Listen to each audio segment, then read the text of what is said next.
संसार भगवान राम को मर्यादा पुरुषोत्तम कहता है, यानी श्री राम मर्यादाओं का पालन करने वाले उत्तम और श्रेष्ठ पुरुष माने जाते हैं। कहते हैं कि श्री राम ने मानसिक, शारीरिक और भावनात्मक सहित हर तरह के कष्ट सहे, लेकिन जीवन में मर्यादा का कभी उल्लंघन नहीं किया। उन्होंने पूरी निष्ठा से हर कीमत पर धर्म की रक्षा की। अगर ऐसा है तो क्या कारण था कि श्री राम के आचरण पर भी कई प्रश्न चिन्ह उठते हैं। क्या सचमुच मर्यादा पुरुषोत्तम राम कभी मर्यादा का उल्लंघन नहीं करते थे? क्या यह संभावना है कि धर्म रक्षक श्री राम से कोई अधर्म हुआ हो, या फिर उन्होंने किसी के साथ पक्षपात या अन्याय किया हो? क्या राम पर किसी धर्म विशेष के साथ भेदभाव करने का आरोप भी है? ऐसे प्रश्न उठने से पता चलता है कि लोग भगवान राम पर आंख बंद करके विश्वास नहीं करते, बल्कि वे राम को अवतार मानने के बावजूद उन्हें एक राजा की दृष्टि से भी देखते हैं। वाल्मीकि रामायण में 7 कांड हैं। 7वां कांड यानी अंतिम कांड, उत्तरकांड, इसके 73 से लेकर 76 तक में एक कथा मिलती है। उसे पढ़कर मर्यादा पुरुषोत्तम भगवान श्री राम की न्याय पद्धति पर न केवल सवाल उठाए जाते हैं, बल्कि उनके आचरण को भी संदेह की दृष्टि से देखा जाता है। उत्तरकांड की यह कथा सीता के परित्याग के बाद की है और अयोध्या में स्थापित राम राज्य के समय से जुड़ी है। राम राज्य के ऊपरी तौर पर राम राज्य को देखें तो जिस समय राम राज्य का काल था, वास्तव में जो राम राज्य की अवधारणा है उसी काल से प्रेरित है। एक स्थिति जो यह दर्शाती है कि भगवान राम का आचरण कितना शुद्ध, निष्ठापूर्ण और धर्मानुसार था। उनकी प्रजा को दुख, दरिद्रता, रोग, असमय मृत्यु जैसे कष्ट छू भी नहीं पाते थे। लेकिन राम के आचरण पर तब अंगुली उठी जब एक दिन अचानक एक ब्राह्मण रोता विलखता भगवान राम के दरबार में आ पहुंचा। श्री राम ने ब्राह्मण से जब रोने का कारण पूछा तो उसने बताया उसके 13 वर्ष के पुत्र की असमय मृत्यु हो गई है।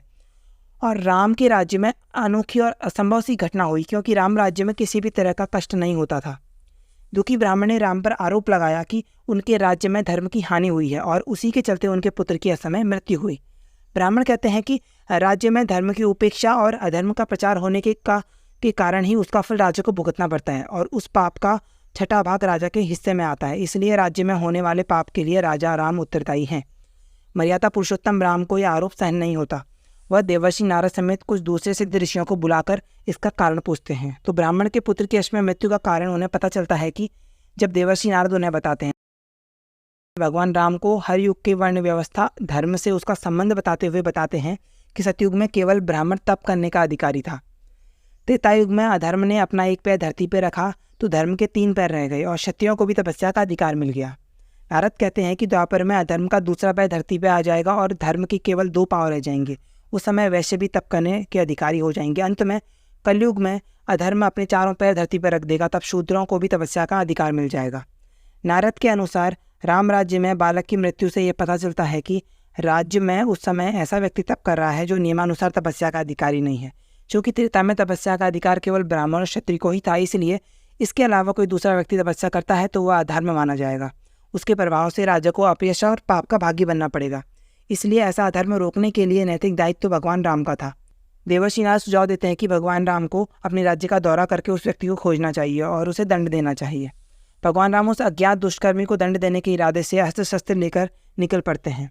आखिर वह दक्षिण में शैवल पर्वत के पास पहुंचते हैं, जहाँ पर सरोवर के पास से नीचे लटका एक तपस्वी मिल जाता है। राम उसका परिचय, जाति और तपस्या करने का कारण पूछते हैं। वह कहता है कि श्री राम, मेरा नाम शंभुक है, मैं शूद्र जाति का हूँ, लेकिन तपोबल से सशरीर देवलोक जाना चाहता हूँ। शंभुक के इतना कहते ही भगवान श्री राम ने तलवार निकाली और शंभुक का सिर धड़ से अलग कर दिया। देवलोक में पुष्पों की वर्षा हुई और देवताओं ने भगवान के इस धर्म सम्मत कार्य से प्रसन्न होकर उन्हें वरदान मांगने को कहा। तो राम ने ब्राह्मण के पुत्र को दोबारा जीवित करने को कहा। देवताओं ने सहर्ष उनकी बात मान ली और ब्राह्मण का पुत्र जीवित उठा। इससे पता चलता है कि देवताओं ने श्री राम के हाथों शंभुक की हत्या का पूरा समर्थन किया है। शंभुक की कहानी तो यहाँ पर खत्म हो जाती है, लेकिन श्री राम पर जातिगत भेदभाव का आरोप इस घटना के हजारों साल बाद भी आज भी लगता है। शंभुक वध की घटना से उपजे कई प्रश्न आज भी अनुत्तरित हैं। क्या शंभुक का तपस्या करना अधर्म था? क्या श्री राम के हाथों शंभुक की निर्मम हत्या अधर्म नहीं है? क्या शंभुक की हत्या में राम ने जल्दबाजी दिखाई? क्या राम की अधीरता को मर्यादा का उल्लंघन माना जा सकता है? इन सवालों के जवाब की आड़ में राम को अधार्मिक कहने से पहले इस बात का ध्यान रखना होगा कि शंभुक वध की घटना हजारों वर्ष पहले की है। समय और स्थान के साथ सामाजिक संरचना और सही गलत के मापदंड बदलते रहते हैं। इतिहास साक्षी है कि परिवर्तन का चक्र ही सृष्टि को गति देता है। जो आज समाज परिवर्तन से दूर भागता है या सभ्यता बदलाव को अपनाने में संकोच करती है, वह खुद मिट जाती है या फिर उसे मिटा दिया जाता है। त्रेता के बाद द्वापर, उसके बाद अब कलयुग चल रहा है। कलयुग में त्रेता की घटना का विश्लेषण करना कितना सही है? प्राचीन काल में कर्म को जो किस प्रकार से किए जा रहे हैं उसको आज की कसौटी में परखना कितना तर्कसंगत बनता है? अतीत को वर्तमान के चश्मे से देखना कहाँ तक सही है? ईश्वर का अवतार माने जाने वाले श्री राम को गलत बताकर कहीं हम समाज पर अपना निजी मत तो नहीं थोपना चाहते? हमें ये बात समझनी चाहिए। लोग तो यह भी कहते हैं कि उत्तरकांड महर्षि वाल्मीकि की मूल रामायण का अंश ही नहीं है, इसके अधिकांश हिस्से बाद में जोड़े गए थे। संस्कृत के विद्वान यहाँ तक मानते हैं कि उत्तरकांड की भाषा, छंद रचना रामायण के पहले 6 खंडों की भाषा और छंद रचना की तरह नहीं है, उससे अलग है।